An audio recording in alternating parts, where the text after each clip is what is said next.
Bunachilar Shilvidan yo'l ustidan mana metan zapravka shuna kirgandan 16 sotiklik uchastkamiz sotuvda. Mana fasadlari, oldida zilon zona ham joylar bor. Gaz svitdan muammo yo'q. Suvlech o'tgan ekan. Bir yaxshi akaxonimizning uyi. Toshkent ko'chatganligi sababli bu hovli sotilibdi. Pishig'ish moshina qilib qo'ygan ekanlar, plitali qilib uyimiz. Qani birgalikda ko'ramiz. Bismillah. Kirish darvozaxonamiz. Asosiy balandligi 4,5 metr bor balandligi. Imoning romda o'rnatilgan. Mana shu darvozaxonamiz. Mana chiroyli ko'rasizlar. Mana shu xonadonlar har bir musofir yurtida yurganlar shunday uylar nasib qilsa, old taraflariga bo'lib qo'yilgan. Bemalol darvozaxonaga kichkina marakalarni o'tkazib olsangiz ham bo'lar ekan. Bismillah. Katta zal. Mehmonxonamiz. Uyimiz ko'p yotganidan egasi turib qolmasin shu sotib yuboray deb kichkina yashamagani uchun sotib yubora olibdilar. Toshkentga ko'chib ketganlar o'zlari. Bismillah. Kirishimizda katta hol. Oilaviy o'tirishga katta hol qilib qo'yilgan.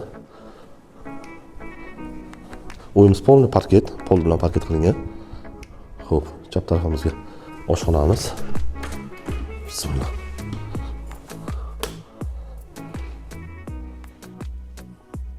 Uy juda yoqdi menga, juda baland qilingan uy.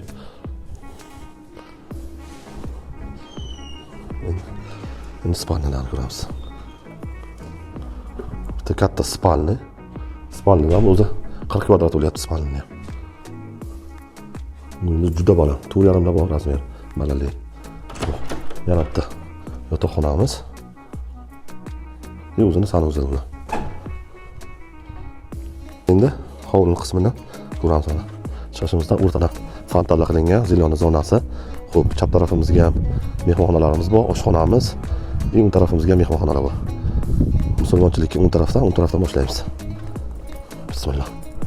Mana fontanla qilib qo'yilgan, toshlar bilan dekorativni qilib, chiroyli qilib manzara qilib qo'ygan ekanlar. Garajimiz, mashinalar bemalol 3 ta mashina sig'adi. Xo'p. Addenna mehmonxonalar uchun mana katta zal. Remont ham o'sha paytda remont turibdi, lekin pishirishlar qilingan, o'ziga zamonaviy qilib remont qilib olsangiz bo'lar ekan. Mehmonxonaning pasti polni podval qilingan, bu tarafdan katta terrasa qilingan. Terrasani ham kattaligini ko'rasizlar. Bemalol bitta asvejit qilib remont qilib olsangiz, zamonaviy yozga o'tiradigan joy qilsa bo'lar ekan. Bu tarafga oshxona, mana video qilib tushirdim. Tashqaridan chiqayotgan eshiklar, romlari ham bor ekan. Ichida tizimi, ataplaylarning hammasi o'rnatilgan. Ekonomический gazlarni ekonom qiladigan uskunalar ham o'rnatilgan ekan. Xo'p. Yana bitta mehmonxonalarimiz. Endi o'sha paytda nimasi bilan turibdi? O'sha paytda mana shunday moda edi, ganchlar ham. Razmer juda katta. Asosiy pishig'ish ip bilan qilingan ekan. Turibgan letniy kuxnya. Chap tarafida xonamiz bor ekan.